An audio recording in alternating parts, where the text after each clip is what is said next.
Kenneth and accountants and fellow professionals, welcome to the conference. And before I start, I'd like to share 3 little secrets with you. Number 1, this is the first ever professional accounting conference I have attended. 2, I'm not a CPA. And when I went to business school at Stanford, my grades in accounting were not very high. And 3, here's the shocker, I am not an artificial intelligence expert. So you might was asked, why am I doing here, right? Well, not because Kenneth asked me to come here. That is one reason. But the reason I'm here is yesterday, if you watch the news, that the legislature approved, the finance committee approved, among other things, close to $30.3 billion of funding for innovation and technology. And among this 30 billion plus funding, Hong Kong dollars, there is a 10 billion funding for 2 clusters, which the Innovation and Technology Bureau is trying to form in Hong Kong. One of them is artificial intelligence. So I figure I better come here and explain why I'm spending taxpayers $10 billion. I also want to point out that when innovation and technology was formed, we, instead of using a shotgun to say we're going to innovate on every front, I decided, and then luckily many of the people agree, to focus on 4 areas. And those 4 areas, one of the 4 is artificial intelligence and robotics. So again, those are the coinciding patterns. So that forced me that I have to come here and pitch that what I'm doing in Hong Kong in my job. Well, first of all, let's talk about AI. A little introspection about its history. AI is more than 60 years old, okay?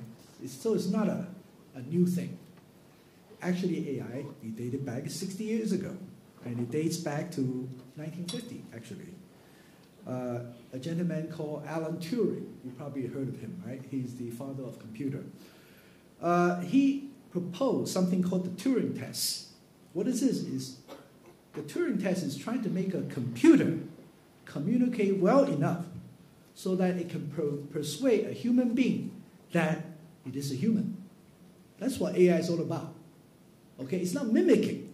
It's that in the course of communication, a computer can, I wouldn't use the word think, can act so that the human being that's communicating with the computer think that it's communicating with another human being.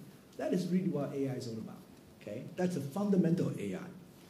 But the term of artificial intelligence didn't come about until 5 years later, when Dartmouth College held a conference on artificial intelligence.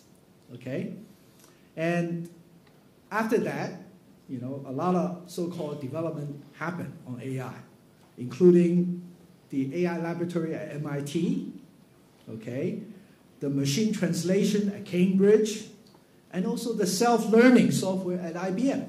You probably heard of it. This all happens just right before 70s. A lot of research money went in.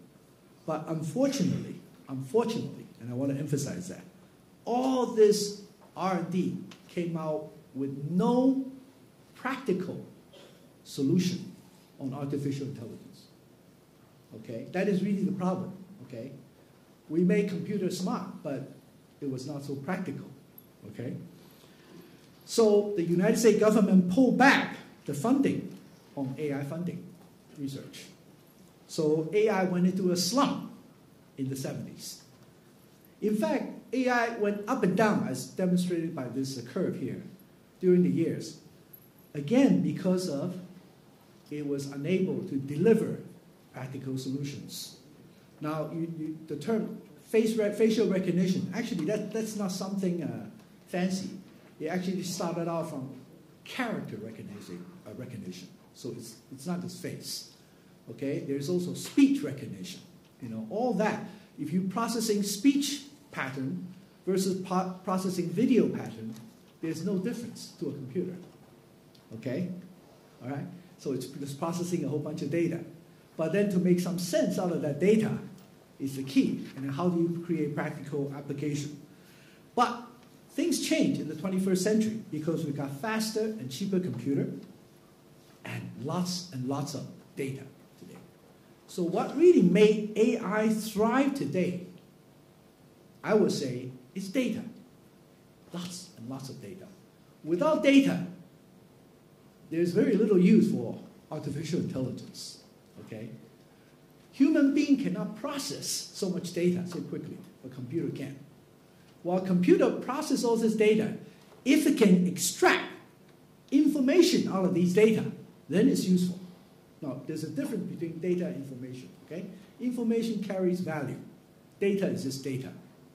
Okay? I'm not saying they're not valuable, it's data. Information usually comes out of analysis. So data is the key. But in using data for AI, the accuracy and the relevance of data are very important. Okay? Now, you have to think about it, because data, if they're not inaccurate, okay, you probably heard something called sampling error. Okay? To a computer, when it processes millions and millions of bytes or gigabytes of information, there may be processing something that come out called sampling error, some error that you have to be able to accept. Okay? And the relevance is very important because a lot of information are biased, twisted. Okay? So you have to recognize whether this information is relevant to you. Okay, when you have all this data, you mine it, you analyze it. So you try to turn that into information, okay, and value. The key thing here is the assumption you made in your analytic modeling is also very important. Assumption. Now, for example, one of the most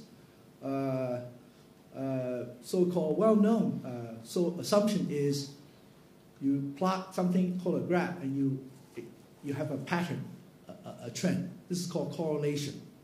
But we all know that correlation does not imply causation. Not always. Okay? So this is something that we have to carefully watch out for. Anyway, so accountants are actually very innovative, you know. By looking at the history of accounting, I found out there are three things that are very, very innovative. The first thing happened about 525 years ago. A gentleman by the name of Luca Pacioli, he invented the double entry account bookkeeping system. Now, if you look at it, it is not something that's like rocket science, but it is very, very practical. It balances things, you know. So this thing actually, people call it the origin of accounting. I would call it it's one of the innovation in accounting. What it does, it improves the accuracy. It really is. The double entry bookkeeping improves the accuracy. The second innovation, actually I know it because the application called VisiCalc. Now I don't know how many are old enough to use Apple II here. Okay? I'm old enough because I use Apple II. Apple II was introduced in 1977, I believe. Okay?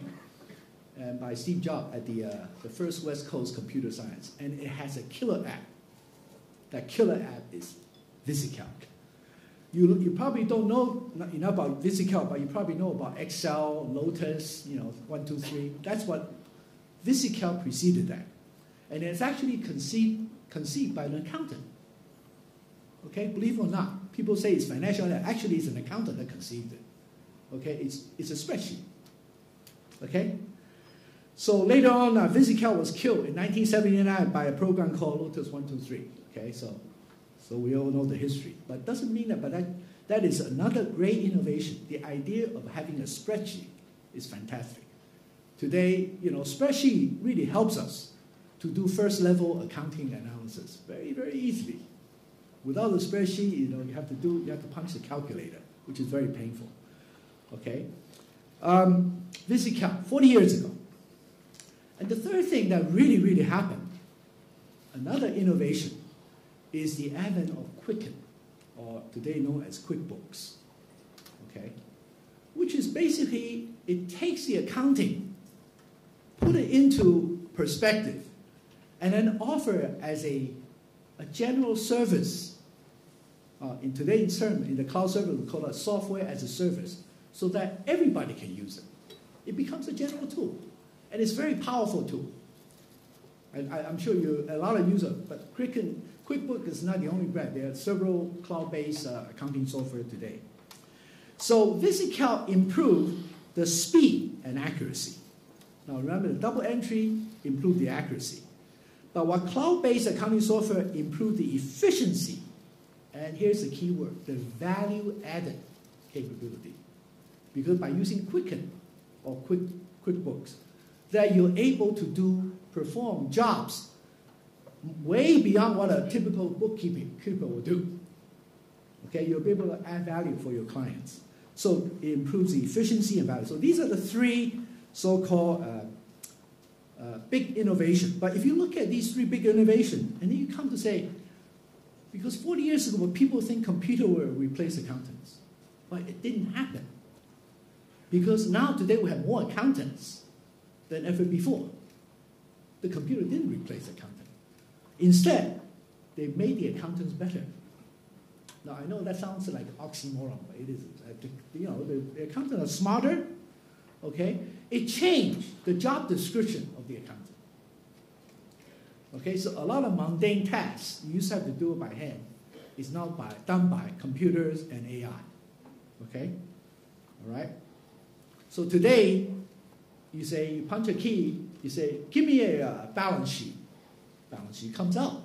Okay? So it's as if you talk to another accountant and say, give me the balance sheet.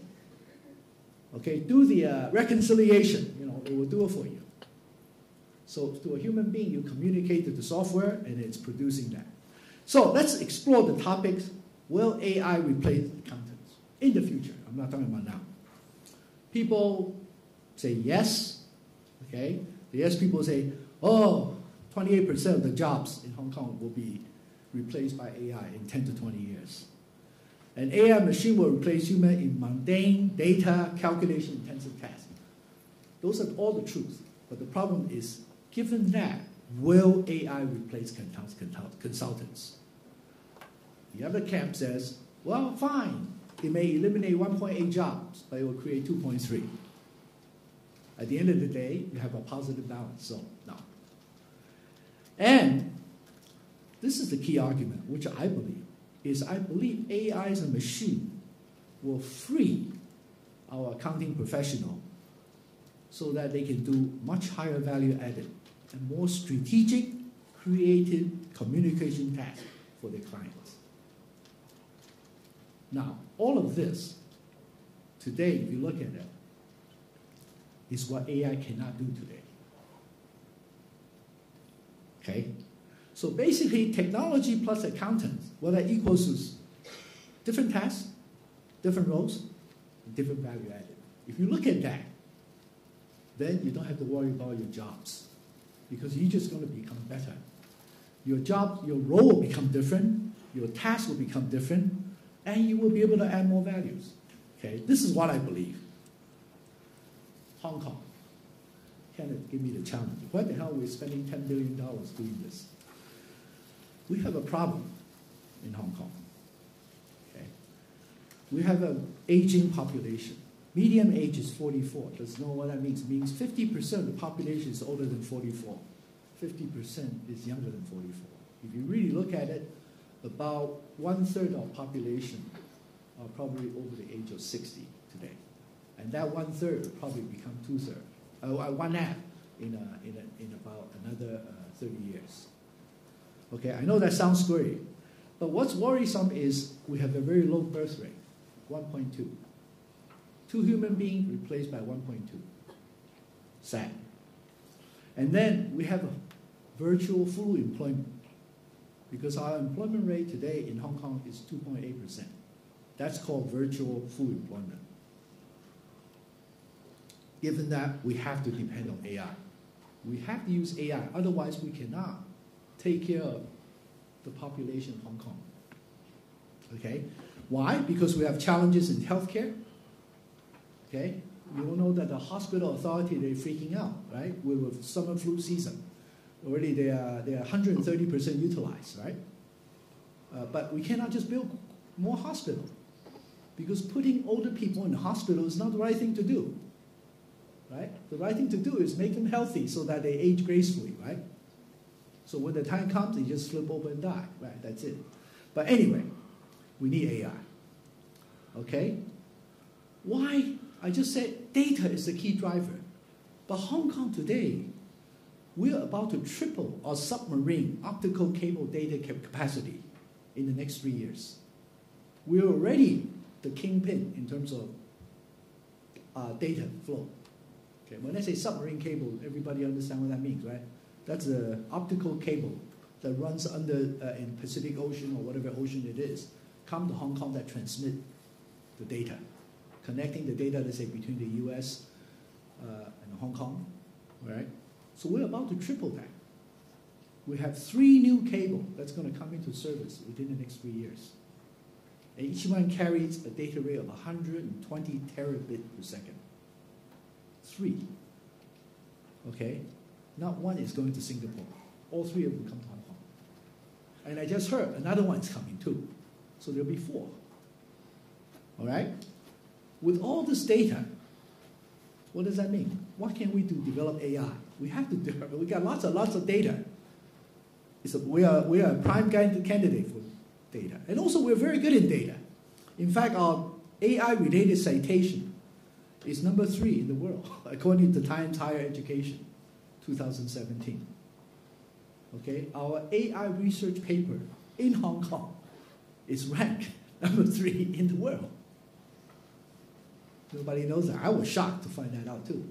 Okay, and our Chinese university is the only Asian institute named as a pioneer in AI research conference called GPU Technology Conference 2016. We have a unicorn, actually close to a super unicorn now, called SenseTime. Okay, this is a Hong Kong locally brewed unicorn, locally bred unicorn. Okay, they already went beyond $1 billion US valuation. They're heading toward 10.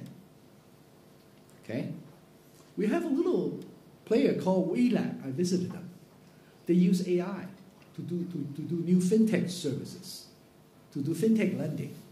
It's a very young startup, about five years old. But I think if they hit their IPO successfully, they're very close to become a unicorn.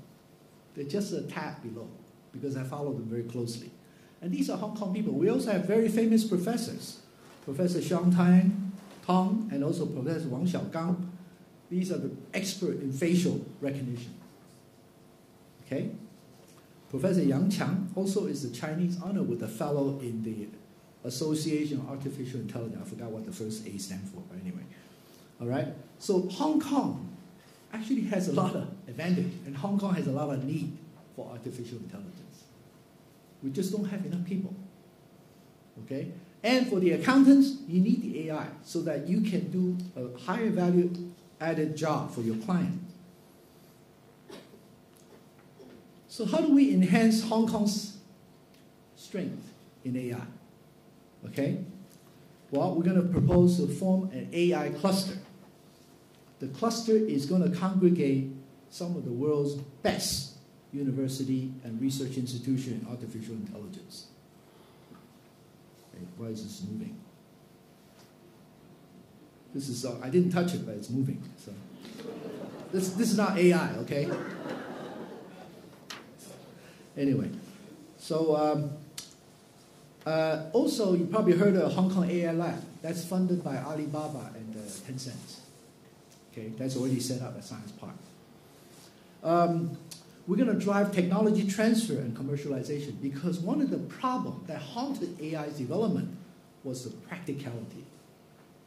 So we got to make sure that whatever we do, there's going to be some meaningful applications.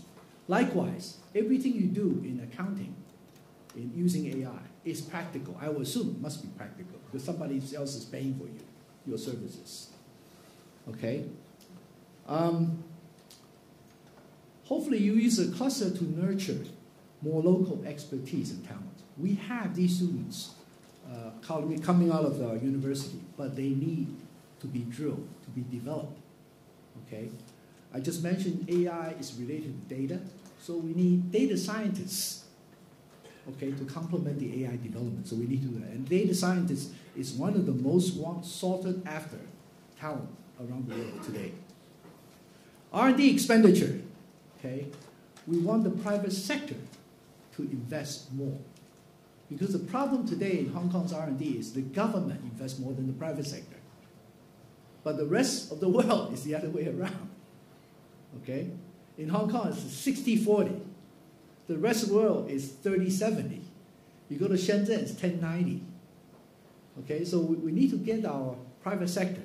That's why, with Kenneth's help, we're going to be introducing a super tax deduction. We're going to give 200 to 300% tax deduction if you do R&D. No cap. No cap. We encourage that. Okay? We really need that. I'll talk about some more things later. Talent is very important. Okay, so we have a whole bunch of policy. Through tech tasks, we try to use a quota system and fast-track application to help the local enterprise to recruit talents, okay, from outside of Hong Kong. Again, we want to recruit talents, not import labor. There's a big difference between the two, okay? I keep telling some other political party, I say, we want to recruit talents, not importing laborers, okay? We're doing a whole bunch of funding scheme, technology talent scheme, internship program, and then Kenneth's key is STEM education. We really need that, okay? Today, our younger generation are less interested in STEM. They are more interested in other fields. So we need to, even though there's a lot of people still going for accounting, we need to get them interested in STEM. Because otherwise, we will not have enough younger talent coming on stream. Okay, we're going to increase the ITF funding on that. ITF funding has grown over the past 2 years, doubling. So 3 years ago, we're spending roughly about 700 million Hong Kong dollars on ITF. We doubled it to 1.4 billion last year. And this year, we're looking at tripling it. So it's 2.1 billion we're going to spend. Okay, so that's why we go to electrical to get more money, because we intend to increase that spending so that it will make people more interested in develop so-called AI. Government will try to incentivize our fellow departments to adopt AI. I listed here a whole bunch of things, but you can go and look at it. But this is very important. If the government itself does not use AI, how can we promote AI? So Innovation and Technology Bureau will assist, help, whatever incentivize other departments to adopt more AI. Okay, so this is how we're going to plan to do it. But AI is just part of the innovation and technology. So how are we going to look at the entire ecosystem of innovation and technology? So you have AI here, you have a bigger, higher level thing called innovation and technology ecosystem. This is it.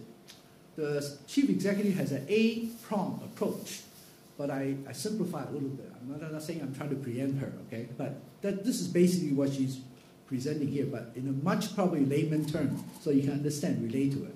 Capital. You need investment. Okay, one of the key performance indicators that the chief executive uses, we're going to increase the GER. GER stands for R&D as a percentage of GDP, from 0.73% to 1.5% GDP by the end of this the current term of government, which is 2022. Now, what does that mean? That's going from 18 billion per year to 45 billion per year. Now you can imagine what my job is like. Not easy.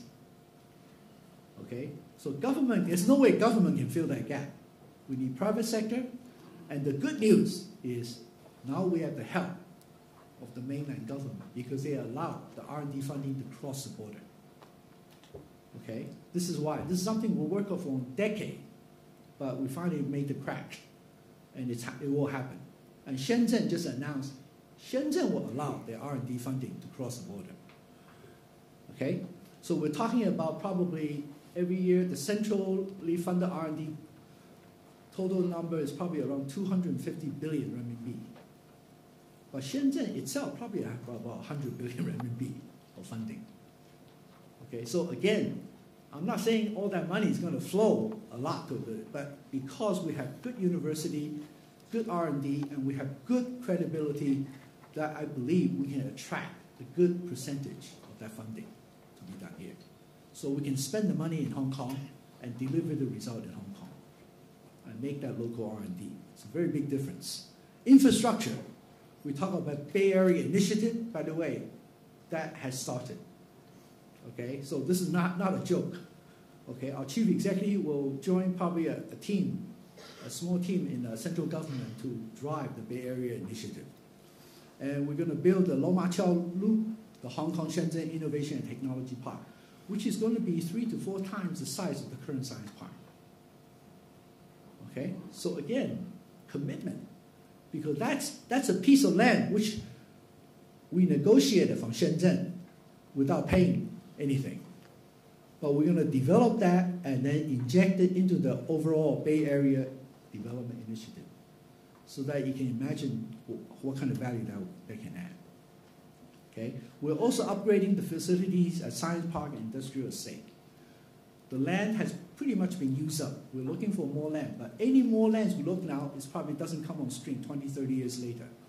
Okay? But we need to make our current land parcel and use them as efficiently, as effectively as we can. So that's our goal here. Okay? In terms of talent, I already mentioned that, so I'm not going to repeat. But there are other facilitators we have to make it work, one of which is open data. Because the data, we do not share it with the rest of the world. Again, that doesn't help AI development. Okay? We have to change the way we think about how we do our procurement so that we'll be able to buy items, not because it's the lower cost, but because it has the highest potential for technology improvement. Okay, so that's something we're working on now too. Okay?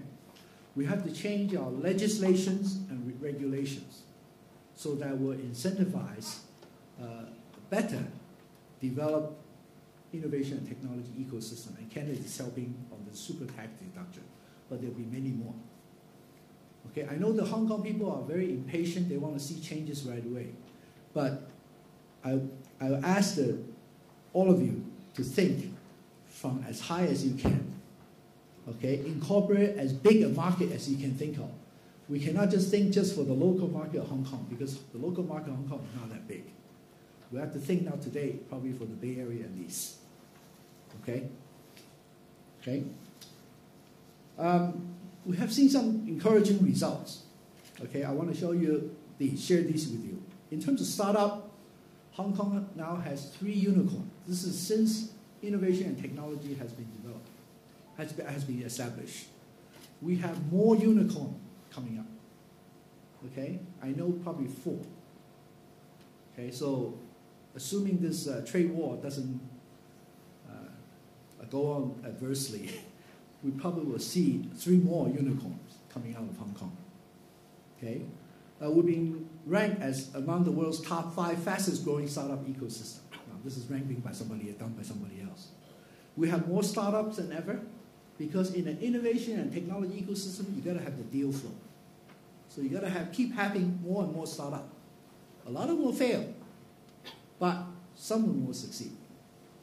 But you need to keep the flow. Once you have the deal flow, the venture capitalists will come here. Everybody will pay attention. Okay? For example, 3 years ago, less than 3 years ago, we started a fintech cluster in Cyberport. Today, we have more than 260 startups at Cyberport. Okay, this, about a quarter of them actually started by entrepreneur coming from outside of Hong Kong. So it's not all local. This is Hong Kong's advantage. We're very international.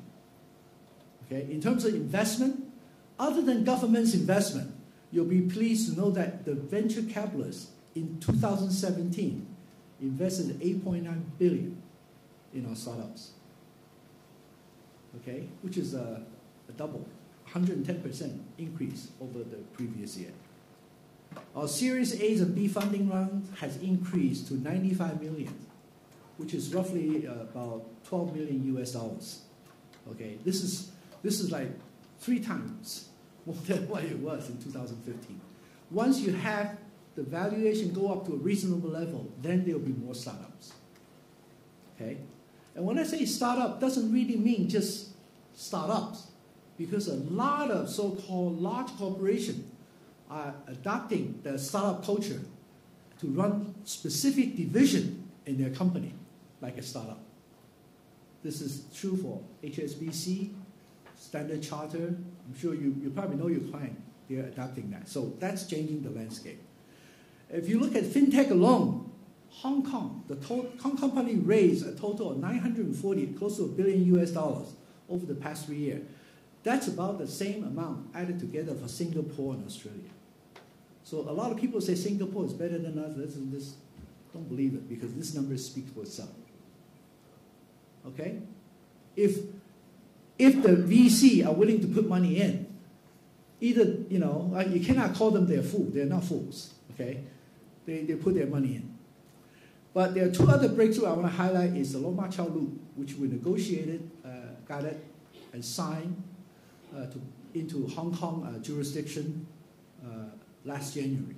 And within record time, we cleared the so-called city planning board and all that. So that's moving at fast speed. We have a target to have the first buildable land by 2021. We're trying to beat that target. Okay?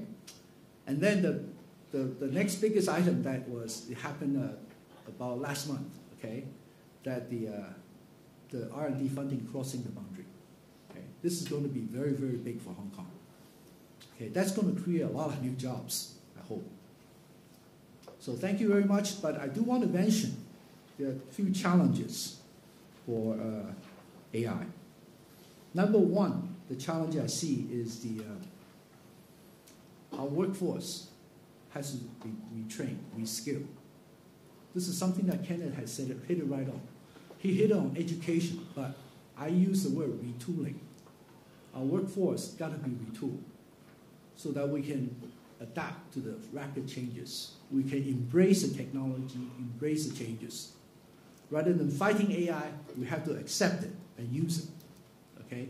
So our workforce has changed, because that's including the accounting profession. The second challenging issue is AI actually has some ethical issues. Because at some point in AI, you will develop the computer become so smart, it can be used to fool people. So, in other words, making the wrong money, okay? And that we have to watch out, because that's a ethical, legal, and regulatory issues that we have to face. So again, it's a double-edged sword. We have some good part. We have to watch out for the other part, too. So this is something that I don't want to talk to. That's another topic we can talk for another 1 hour or so. But anyway, thank you very much. I hope I have